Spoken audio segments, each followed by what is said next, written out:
Бүгүнкү күндө кыргызстандык алчылар Ыйык Медина шаарындагы Куба мечитине зыярат кылышып, өздөрүнүн ибадаттарын башташты. Ошондой эле бир катар бүгүн ыйык жайларга зыярат кылышып, мамлекет үчүн, эл үчүн, журтубуз үчүн дуа кылып атышат. Мынакей азыркы учурда ошол кыргызстандык алчыларга ажы башчылар тарабынан атайын инструкция өтүлүп, менин артымда турат. Инструкция өтүлүп, бул Куба мечитинин тарыхына токтолуп, бул жерде кандай ибадаттарды аткарыш керек, ошолордун баардыгын тең ажы башчылар түшүндүрүп, андан кийин ар бир ыйык жайга ушинтип киргизип атышат.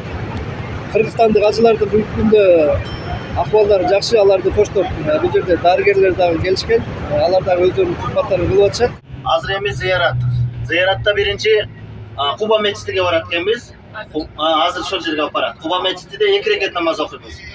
Бул Куба мечит пайгамбарыбыз Маккадан келгенде биринчи курган мечит ошол болот. Ал жерде пайгамбарыбыз хадисте айтат, эмне дейт? Кимде ким Куба мечитте 2 рекет намаз окуса, ал кабыл болгон умранын сообун алат дейт. Ошондуктан ал жерде 2 рекет намаз окуйбуз. Ал жерде бир 10 минуттай эле болот экенбиз. Ошол азыр апарып коет, андан кийин ал жерде 10 минут болуп, кайрадан чыгып, кыблатайнды көрсөтүп эле өтөт экен. Мына кыблатайн деп эле ошол жайынан өтүп кетебиз. Анан Курмабакка барабыз. Курмабакта ал жерден ким курма сатып алам десе болот. Сеналарын айтат, жазып койгон. Андан кийин алса дагы болот, Меккеде алса болот. Кайта келип бул жактан азыр ыктыяр ал жерде. Бир катар зыярат кылып,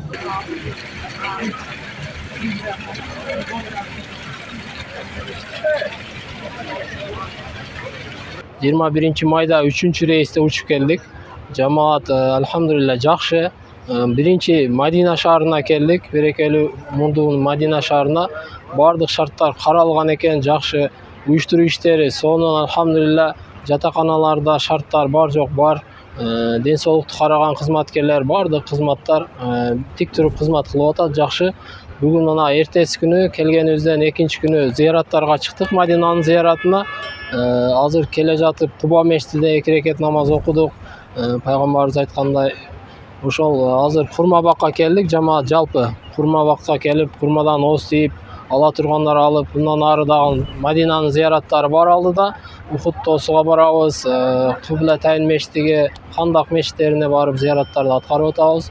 Алхамдулилла, ушул уюштуруучу ажылык штабка, Кыргызстан мусулмандар дин башкармалыгына ыраазычылык билдиребиз.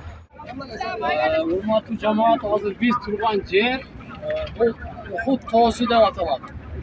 Ухуд тоосу мына сиздердин аркаңызда турган Ухуд тоо болуп эсептелет. Бул Мадинадагы тоолордун бир жалгыз турган тоо. Бул тоону пайгамбарыбыз саллаллаху алейхи вассалам көп жолу мисал кылып, көптөгөн хадистерде айткан.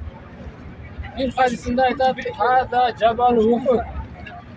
Yuhibbuna wa nuhibbuhu." Bu Uhud to'si bizni yaxshi ko'radi, biz Uhud to'sini yaxshi ko'ramiz deb hadisda aytgan. Bu payg'ambarimizning o'sha yaxshi ko'rgan to'si, bu to'dan bizni musulmonlarni jalb yaxshi ko'radi. Payg'ambarimiz bir hadislarda misol keltirib aytadi-ku, misol kimda kim bir janozani o'qisa, janozaga katılsa, Uhud to'sinday sovup beriladi degan ushul to' bo'ladi.